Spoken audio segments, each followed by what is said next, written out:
रात के लगभग 1 बजे का समय था। काले कपड़े पहनी एक औरत, जिसने अपना चेहरा कपड़े से ढका हुआ था, हाथ में एक काले रंग की पोटली लिए चौराहे की तरफ बढ़ रही थी। चौराहे पर पहुंचकर वो रुक गई और उसने उसी पोटली से कुछ सामग्री निकाली। एक नींबू जिस पर अनगिनत पेंस चुभाई गई थी और साथ में एक लाल साड़ी और उसके ऊपर सुहागन का श्रृंगार रखकर उसने वहां पर एक दिया जलाया और उस पोटली को वहीं छोड़कर वो उल्टे रास्ते वहां से बड़ी ही तेजी से निकल गई। अच्छा हुआ मेरी बला टली। अब ये बला किसी के ऊपर भी जाए मुझे कोई मतलब नहीं।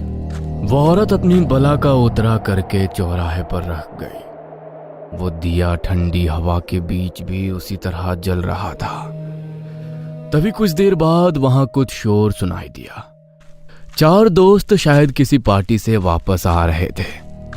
रोड पर स्ट्रीट लाइट की रोशनी पड़ रही थी, मगर बार बार वो लाइट फ्लिकर कर रही थी, जिस वजह से उन्हें रास्ते पर ठीक से कुछ दिखाई नहीं दे रहा था। और तभी चलते चलते उनमें से एक लड़की प्रियांशी का पैर चौराहे पे रखे उस सामान पर पड़ गया और उसी समय स्ट्रीट लाइट ने भी फ्लिकर करना बंद कर दिया। उसकी दोस्त आयुषी का ध्यान उस सामान पर पड़ा। ओ माय गॉड, ये क्या किया तूने? पता है ना चौराहे पर ध्यान से चलना चाहिए। पैर पड़ गया ना तेरा चौराहे के सामान पर। एक काम कर, अभी ही माफी मांग ले और बोल दे कि गलती से तेरा पैर इस पर पड़ गया और जिसके लिए भी क्रिया का सामान रखा है वो तेरे पीछे ना आए। क्या कितना ज्यादा फट्टू है रे तू। अरे कुछ नहीं होता ये सब।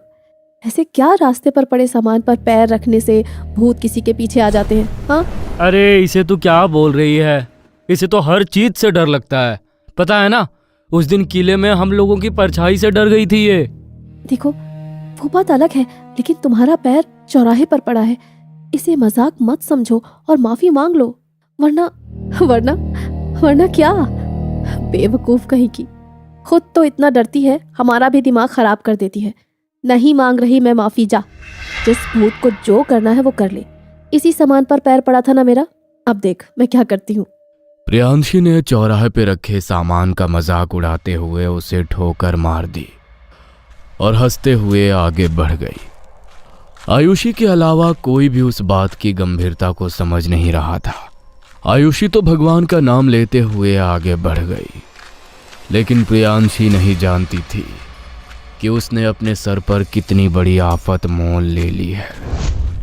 कुछ देर बाद वो अपने घर पहुंच गए। प्रियांशी चेंज करके अपने बिस्तर पर जाकर लेट गई। उसने सोने के लिए अपनी आंखें बंद की ही थी कि तभी उसे कमरे में एक अजीब सी फुसफुसाहट महसूस हुई, जैसे तो कोई बड़ी ही धीमी धीमी आवाज में सिसकते हुए रो रहा हो। उस आवाज से प्रियांशी का ध्यान भटका और उसने अपनी आंखें खोली। उसने इधर उधर देखा, मगर कमरे में उसे कोई भी दिखाई नहीं दिया। ये कैसी आवाज आ रही थी अभी?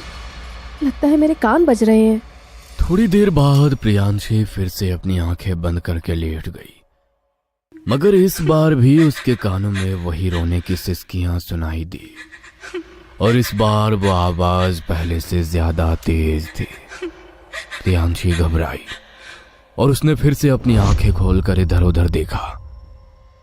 पहले तो उसे कुछ दिखाई नहीं दिया, मगर जैसे ही वो दोबारा लेटी तो पंखे पर उसे लाल रंग की साड़ी पहनी एक औरत बैठी हुई दिखाई दी, जिसका चेहरा बुरी तरह से जला हुआ था और वो उसे बस एकटक घूरे जा रही थी।